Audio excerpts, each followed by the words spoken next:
Habitualmente hago en estas oraciones televisadas un ensayo, la ciencia sin la demostración, según Ortega, y luego los comentarios me llevan a dar tantas demostraciones que me las tengo que apuntar y que a veces, como es natural, no son demostraciones sino refutaciones de lo que dije.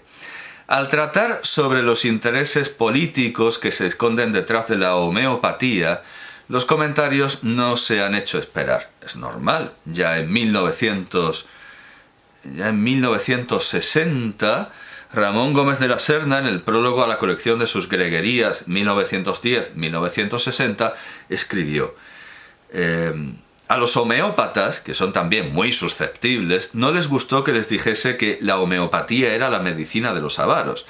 Imagino que tampoco les gustaría que en el Doctor Inverosímil de 1921 escribiera: el carácter de esta enfermedad se podría decir que era penetrante y menudo, inquieto y sutil. Su parecido era con el de una de esas labores chinas, intrincadas, pacientes, llenas de minuciosidades.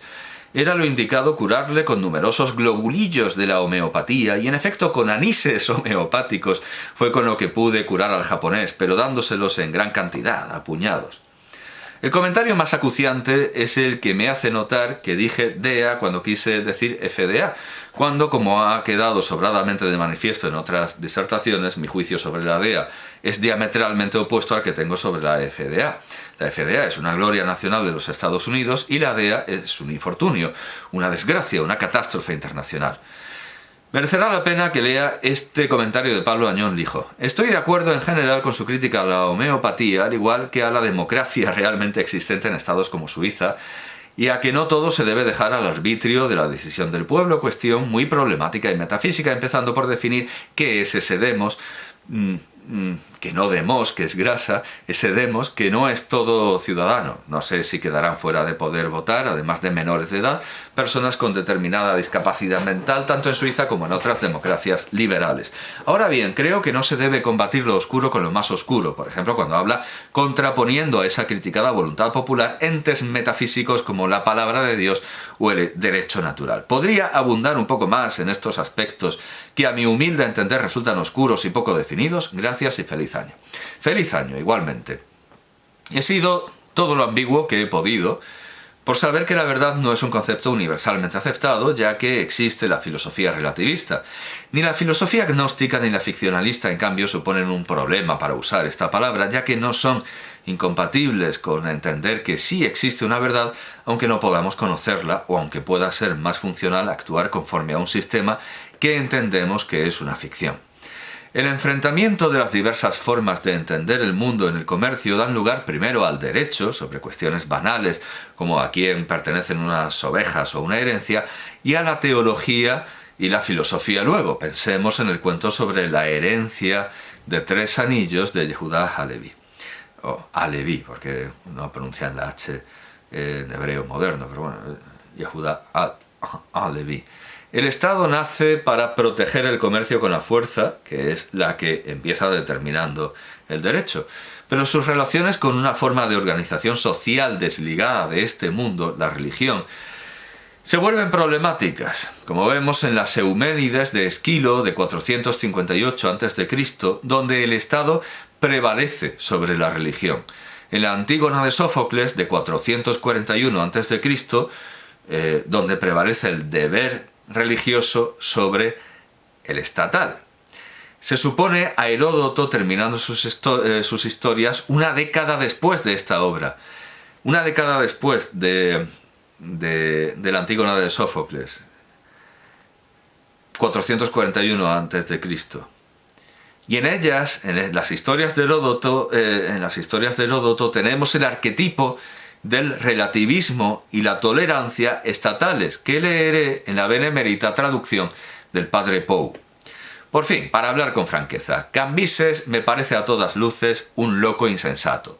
De otro modo, ¿cómo hubiera dado en la ridícula manía de escarnecer y burlarse de las cosas sagradas y de los usos religiosos?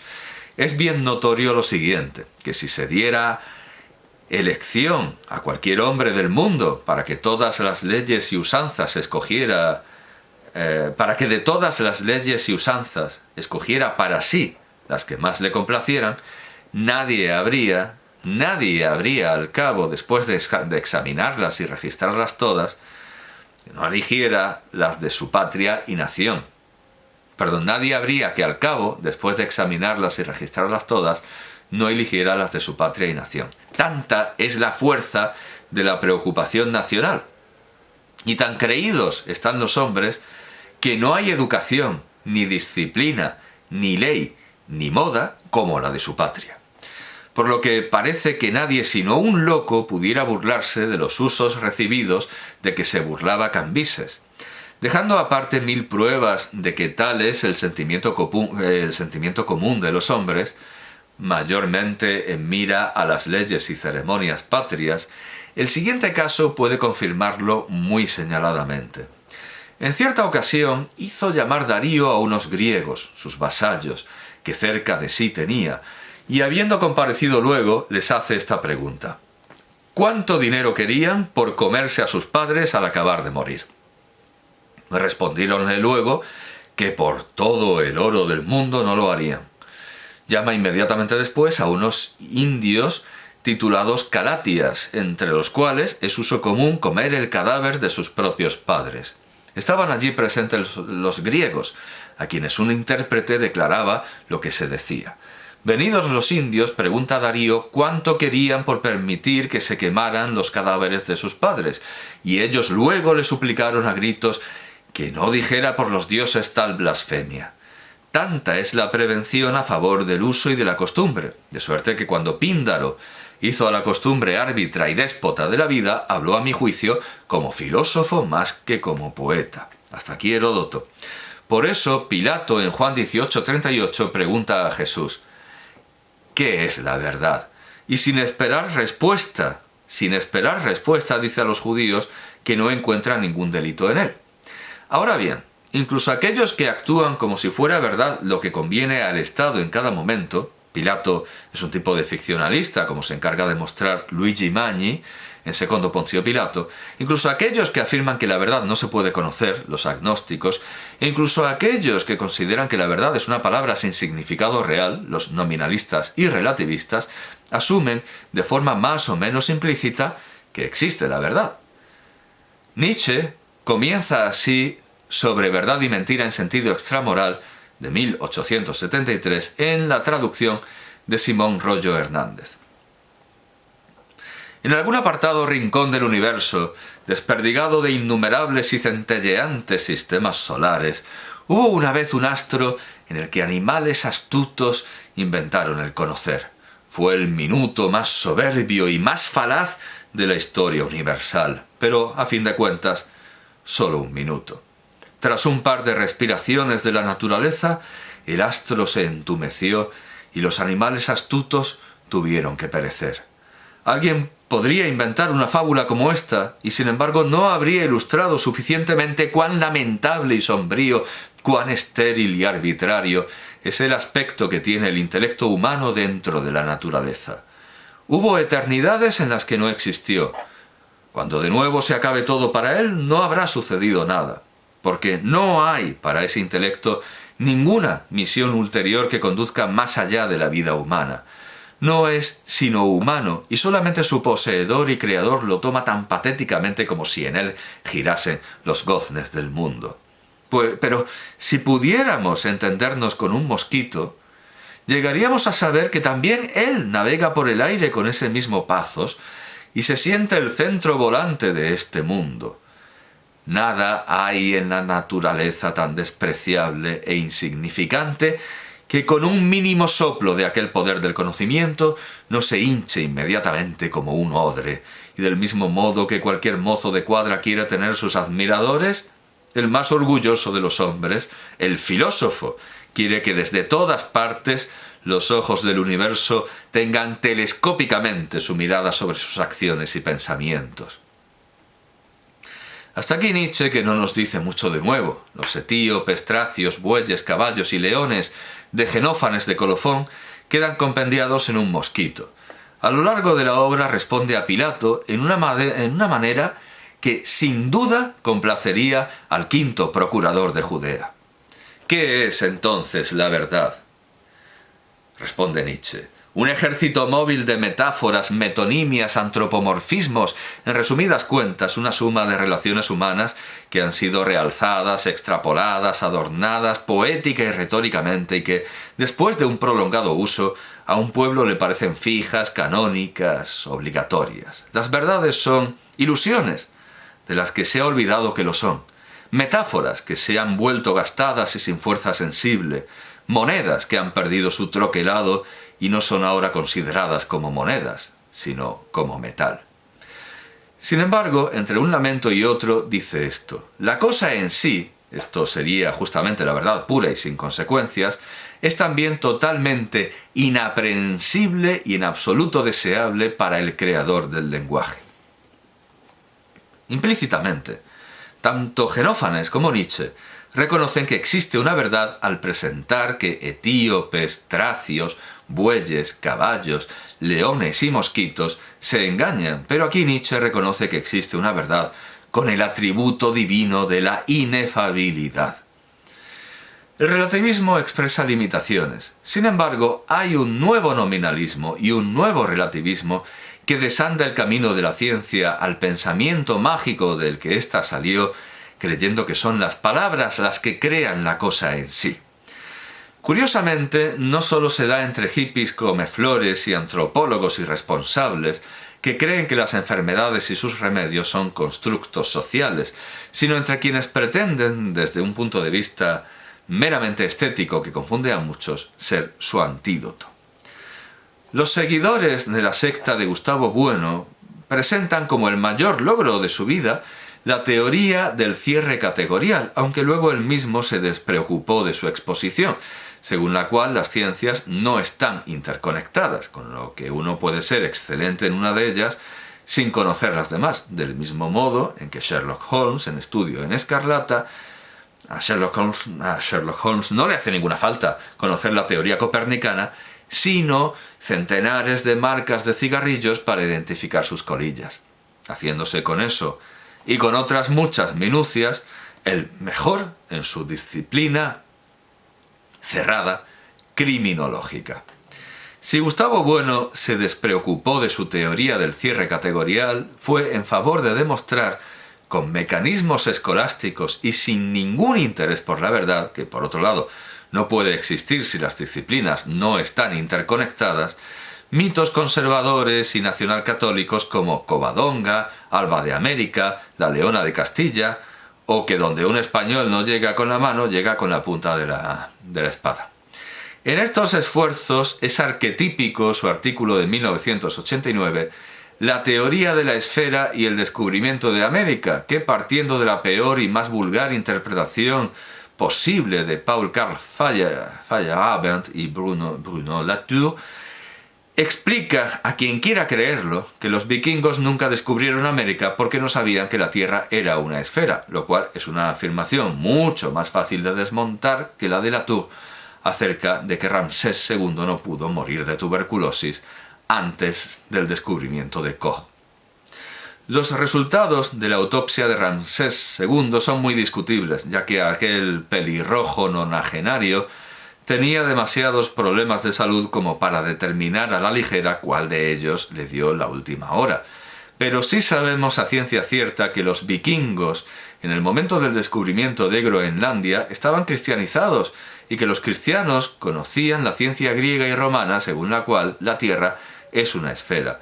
Y aunque títulos como Heimskringla puedan despistar a los torpes, habrá que recordarles que nosotros seguimos titulando a nuestras compilaciones cartográficas Atlas, y no creemos que un titán sostenga nuestro mundo. Así como según Barrón hay una religión mítica, civil y filosófica, también hay una ciencia mítica cuyas metáforas seguimos usando en su exposición filosófica. Pero el argumento de Bueno, a veces incluso científica, como en el caso del Atlas, pero el argumento de Bueno contenta a sus seguidores, que son como el jefe Wiggum de los Simpsons, a quien su padre dice de muchas formas que todo es lo que tú quieres que sea. Claro que sí, cariño, claro, todo es lo que tú quieres que sea. Lo que a veces lo compromete a comerse un emparedado de lápices con chinchetas. Es obvio que por esa regla de 3 los españoles, no ya Colón, que creía haber llegado a las Indias, y eso nadie lo puede negar, por esa regla de 3 los españoles tampoco descubrieron América, porque no sabían que la Tierra no era una esfera, ni en qué placa tectónica, no sabían que la Tierra, es que los vikingos no sabían que la Tierra no era una esfera, ya, y los españoles no sabían que no era una esfera, porque la Tierra no es una esfera. Y tampoco sabían en qué placa tectónica estaba la isla a la que arribaron, y que, por cierto, bueno, no sabía yo cuál era hasta que creo que queda bastante patente por ese manuscrito único del viaje de Colón que tiene la Casa de Alba. Pues yo creo que sí que se puede reconocer qué isla era, ese manuscrito que yo desconocía y que conozco gracias a que alguien me... Y no lo cito con su nombre y apellidos porque era un seudónimo, me parece. Pero si no me llega alguien a comentar en un vídeo, si hay un mapa de Colón, si hay un manuscrito de... Pues, no lo habría sabido, desde luego todos estos Gustavo Buenistas no lo saben porque no hablan de él. Y siempre que les he pedido, venga, a ver, el mapa de Colón, me salen por peteneras. Bueno, pero que los españoles no sabían en qué placa tectónica estaba eso. Nada de esto tiene sentido. Existe la cosa en sí. Sí, existe la cosa en sí. No voy a incurrir en la vulgaridad. Sí, existe hasta para Nietzsche. Para él es inefable, incomunicable, como para los sofistas, pero existe. No voy a incurrir en la vulgaridad de decir que la Tierra y América sean cosas en sí, ya que eso supondría ignorar cosas que ya empezamos a saber sobre la materia, la energía y el continuo espacio-tiempo. Pero es obvio que los vikingos hicieron un descubrimiento sobre la cosa en sí, incompleto, por supuesto, como todos los que siguieron y seguirán, por nuestras limitaciones, recordadas por Nietzsche, para conocer la cosa en sí. Y esto es lo que diferencia la ciencia de los poetas y de los políticos de la ciencia de los filósofos, que es la verdadera. Los filósofos no se dicen sabios como los poetas, ni siguen una ficción a su conveniencia como los políticos, sino que saben que no tienen la sabiduría y que lo que hacen no es proclamarla, sino buscarla.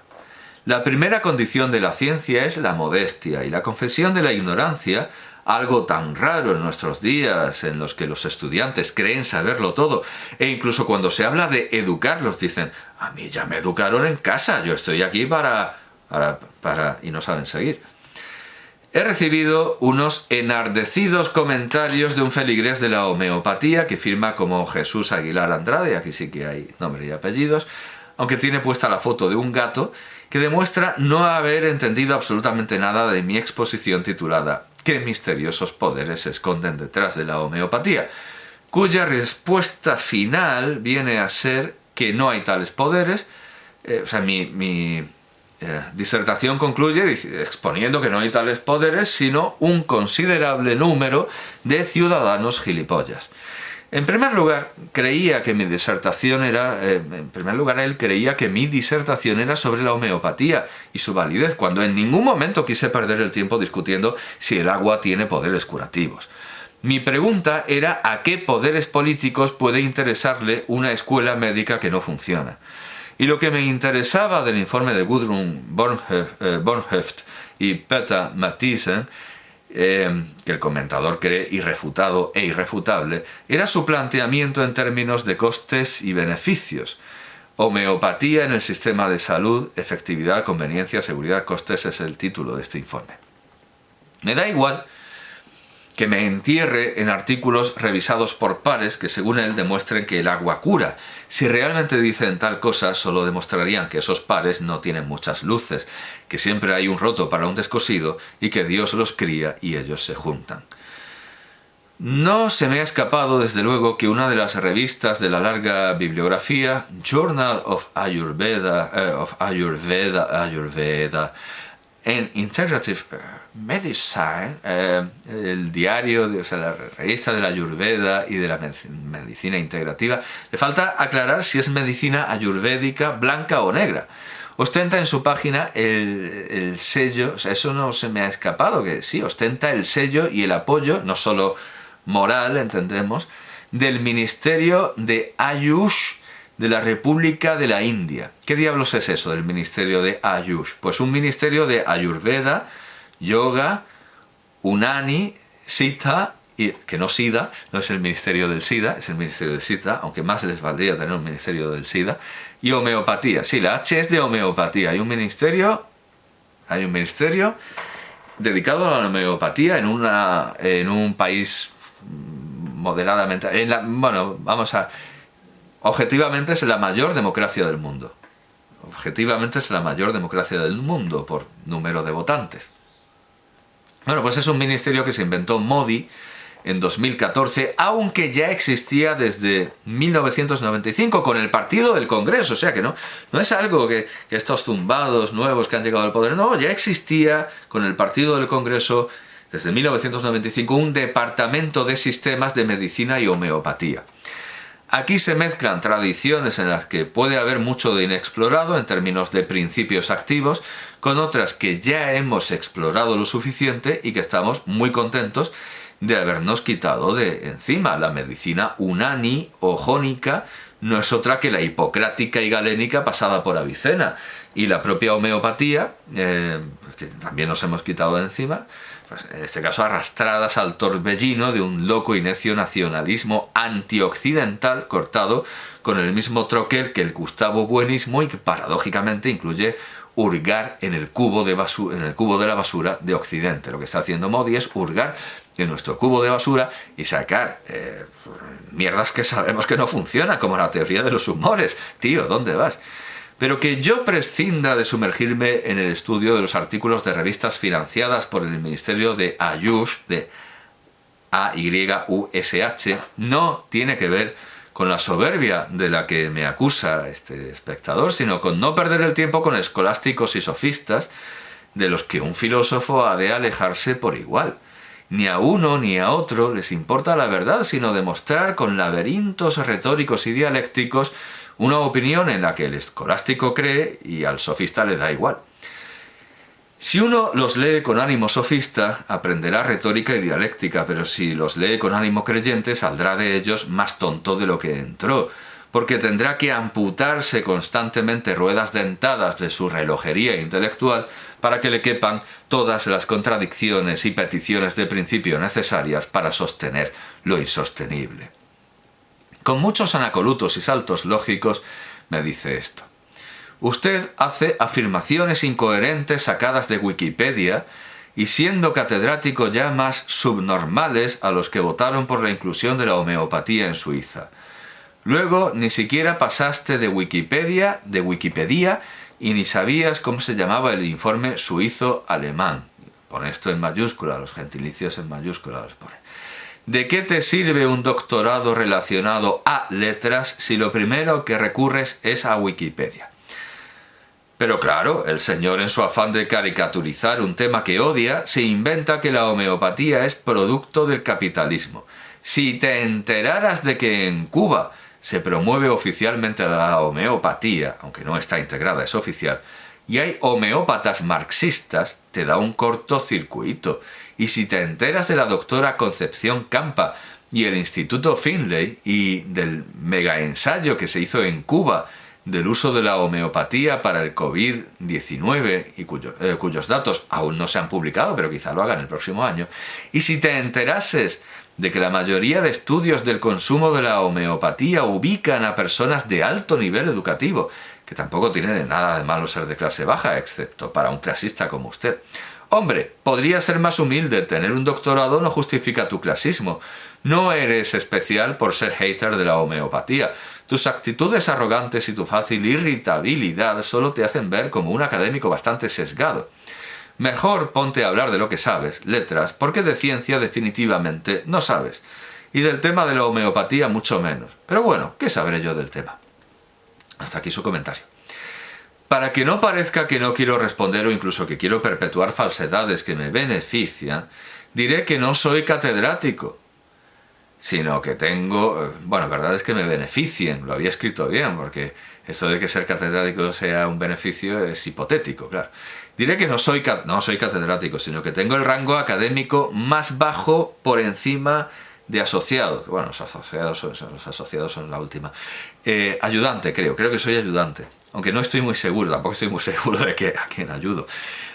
Quizás si presentara méritos podría ascender, pero me da igual, porque ya tengo una plaza en secundaria. Del informe me importaba precisamente su nombre y el planteamiento que revelaba y que hice la búsqueda con la palabra costes. Y que en lo demás, insisto, bueno, demuestra no haberse enterado de nada porque precisamente en mi disertación vinculo la fe en la homeopatía con el alto poder adquisitivo que, teniendo un doctorado de letras, recurro a Wikipedia precisamente porque sé investigar. Y por último, que como he dicho no se puede investigar sin modestia. Lo único que tiene que ver, todas estas dificultades no merecen nada, las allanamos. Lo único que tiene que ver con mi disertación es que accidentalmente responde a mi pregunta, una pregunta sincera en realidad, de qué otros estados se toman en serio la homeopatía, aunque sin dar ningún dato que respalde esa lista, cuando ya comprobamos, en el caso de Suiza, que una cosa es lo que dice la prensa y otra muy distinta lo que consta en los archivos legislativos, cuyos enlaces ofrecía, en este caso, la versión francesa de Wikipedia.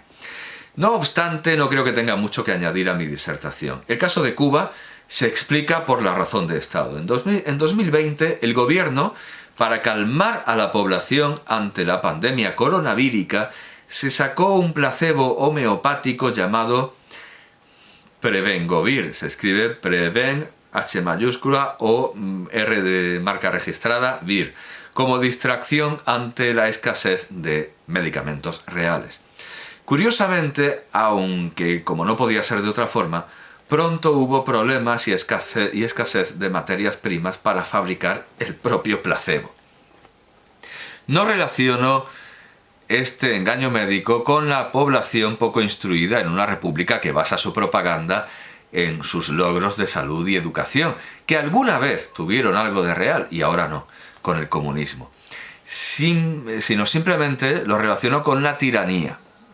Por la tiranía de Porfirio Díaz fueron también introducidos los homeópatas en México, de manera análoga a como lo fueron reintroducidos, de manera homóloga a como fueron introducidos los judíos en Inglaterra por Cromwell, por una decisión personal y autocrática. Sobreentiendo que los pocos políticos electos que no sufran retraso mental tanto en Cuba como en México, la caracterización intelectual de los votantes suizos a favor de la homeopatía es algo que no desmiento ni retiro, sabrán perfectamente que la homeopatía no funciona, pero aceptan esa ciencia civil solo como la religión civil, solo porque no les importa la población. Cuando en México la Secretaría de Salud SSA autorizó la importación de leche irlandesa contaminada por radiación soviética y su distribución por todos los puntos del país con el fin de que no se notara demasiado y de que no hubiera ningún lugar en el que tanto niño calvo diera que sospechar, al estilo del señor Barnes, o cuando el estado de Veracruz suministró agua en lugar de quimioterapia a los niños con cáncer, tal como destapó un gobernador al que sí le importaban los niños porque se lo vincula con redes de pederastia, no creo que fueran manifestaciones de ningún sistema económico y político más allá de la tiranía y de la corrupción extrema. Me acusa el creyente homeopático de no saber de medicina, pero todos sabemos lo suficiente como para no dudar de que lo suficiente como para que si ante una infección microbiana nuestro médico nos manda agua en lugar de antibióticos, tenemos que cambiar de médico. Sin ser médico, sabemos que alguien a quien se le cae la cabeza está muerto, o que un señor de Cuenca que usa la palabra payit como término derogatorio contra los indios, pues no va a ser un superdotado intelectual. Si nos van a enterrar vivos, no vamos a aceptar, como en el chiste de Gila, la respuesta: calla, vas a saber tú más que el médico. Por muy poco que supieran de medicina los políticos de la Secretaría de Salud y el gobierno de Veracruz, lo que hicieron no se debió a ignorancia, sino a un absoluto desprecio por la vida humana. Ajena, claro. Desprecio a la vida humana ajena. Nadie los imagina bebiendo la leche que distribuían ni tomando agua por quimioterapia. Tampoco era la ignorancia lo que movía a quienes rodeaban al protagonista de Un enemigo del pueblo de Ibsen en su defensa de la ciencia civil contra la filosófica, aunque efectivamente